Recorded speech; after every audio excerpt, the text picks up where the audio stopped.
ఈ వీడియో ద్వారా అర్థం చేసుకుందాం సమయానికి మీ ఈఎంఐ కట్టకపోవడం అనేది మీకు ఎలా హాని కలిగిస్తుందో. వీళ్ళు రమేష్ మరియు సురేష్.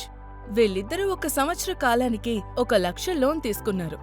వాళ్ళ ఒక నెలవారీ ఈఎంఐ 9,000. మరి గడువు తేదీ వచ్చేసి 3వ తేదీ. రమేష్ ప్రతి నెల తన ఈఎంఐ సమయానికి చెల్లిస్తాడు, కాబట్టి అతను 0 ఛార్జీలు కట్టాల్సొస్తుంది. అందువలన అతను కేవలం ₹1 కూడా ఎక్కువ కట్టలేదు. అతనికి అనవసరమైన ఒత్తిడి లేదు, క్రెడిట్ స్కోర్పై ఏ ప్రభావమూ లేదు, కొత్త లోన్ తీసుకోవడంలో ఏ కష్టమూ లేదు. అయితే సురేష్ యొక్క ఈఎంఐ గత నెల బౌన్స్ అయ్యింది. అది అతనికి ఏం నష్టం కలిగించిందో చూద్దాం.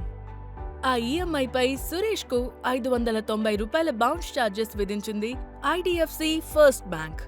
మరియు అతని ఈఎంఐ చెల్లింపు ఆటో డెబిట్ కోసం మరొక బ్యాంక్ లింక్ చేయబడింది, కాబట్టి ఆ బ్యాంక్ కూడా అతనికి ఛార్జీ విధించింది. దీంతో పాటుగా 300 అపరాధపు ఛార్జీలు కూడా విధించబడ్డాయి. అంటే దీనర్థం ఇది ప్రతి నెలా జరిగితే సురేష్ 1 సంవత్సరంలో 10,680 ఖర్చు చేస్తాడు, కేవలం ఛార్జీలకు మాత్రమే. అంటే దానర్థం అతను పూర్తి లోన్ మొత్తానికంటే దాదాపు 10% అదనంగా కట్టాల్సొస్తుంది. కేవలం ఈఎంఐ పేమెంట్ ఆలస్యమైన కారణంగా సురేష్ తన డబ్బులో ఎక్కువ భాగాన్ని వృధా చేస్తున్నాడు.